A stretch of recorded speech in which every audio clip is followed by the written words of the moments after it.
কবরের জীবনটা আসল জীবন। বিশ্বনবী দোয়া করতেন, আল্লাহুম্মা ইন্না নাউযু বিকা মিন আযাবিল কবর। আল্লাহ, আমি আপনার কাছে কবরের আযাব থেকে পানাহ চাই, কবরের আযাব থেকে বাঁচতে চাই। এই কবরের মধ্যে অনেক ফিতনা হবে, অনেক সুয়াল হবে। কবরে প্রশ্ন আছে না নাই? কথা বলেন। প্রথম প্রশ্ন জিজ্ঞেস করা হবে, মার রব্বুক, তোমার রব কে? বলেন, আমাদের রব কে? ওয়া মা দীনুক, তোমার ধর্ম কি? বিষ্ণুবীর চেহারা দেখিয়ে বলা হবে, তাআরিফু মান হাযা রাজুল, এই লোকটারে চিনো? আমরা কি বলবো? আমরা চিনি, উনি আমাদের প্রিয় রাসূল মুহাম্মদুর রাসূলুল্লাহ সাল্লাল্লাহু আলাইহি ওয়াসাল্লাম। এরপরে জিজ্ঞেস করা হবে, এগুলো কোত্থেকে শিখলা? আমরা বলবো, কোরআন থেকে।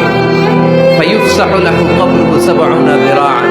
সুন্দর সুন্দর উত্তর করতে পারলে আপনার কবরটারে ৭০ হাত লম্বা করে দেওয়া হবে।